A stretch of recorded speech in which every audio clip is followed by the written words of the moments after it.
I stand before you not as an individual, not as Ibrahim, but as the embodiment of the collective voices yearning for peace, justice, and a future filled with promise for children affected by armed conflict. Today, I speak not only on behalf of children of Borno State or Nigeria, but for every child whose laughter has been stifled by the horrors of war.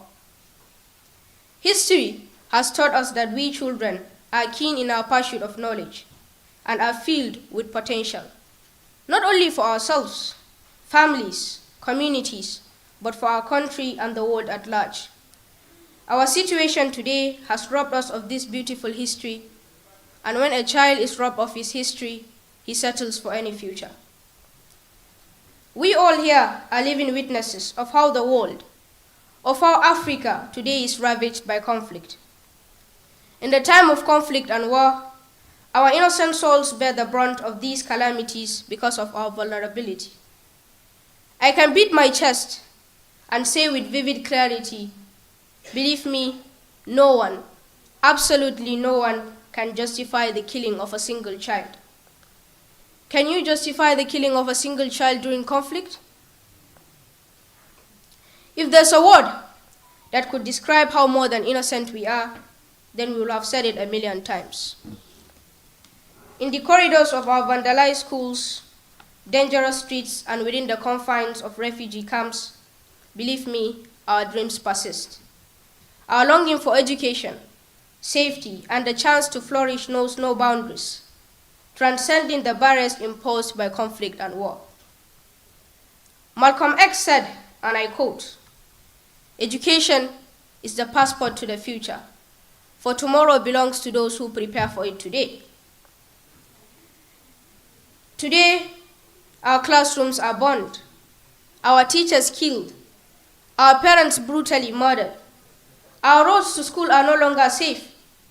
Our schools that we regard as safe havens are now battlegrounds, and unfathomable of them all, our innocent souls are taken away from us. Then tell me, how are we preparing for education today? Throughout numerous conferences and discussions, our voices have echoed, commitments have been made, and promises reiterated. However, it's imperative to acknowledge that speeches alone cannot heal the wounds of conflict-ravaged childhoods. We convene not solely to express intentions, but to implore each leader and each person here present. The time for decisive action has arrived. Words unaccompanied by tangible actions are just air in motion. Accountability must be the cornerstone for our collective effort. Beyond this gathering, beyond this day, our call still remains one: act, implement, and deliver on the commitments made. Leaders, I urge you to heed this plea. We are not just statistics, we are promises of a brighter future. Our well-being, our dreams rest upon the actions taken by those entrusted with power. Let us not fail in our responsibility to protect, nurture, and empower every child affected by conflict. But distinguished ladies and gentlemen, hope springs eternal from the hearts of boys and girls. We gather here not to share tales of sorrow, but to kindle the flames of change. Where there is a will, there is always a way. We cannot change what has happened, but we can fix, we can prevent, and we can secure. The word for crisis in Chinese is Wei Jie. Wei stands for danger, and J stands for opportunity.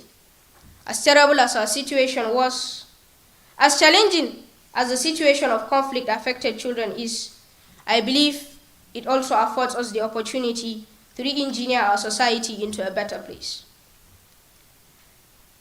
Now I believe it is obvious what we children expect from this conference. What we expect from this conference is not a repertoire of eloquent speeches or a cascade of promising commitments. Instead, it's the birthplace of concrete actions that will sow the seeds of tangible change. This is not merely a meeting of dignitaries.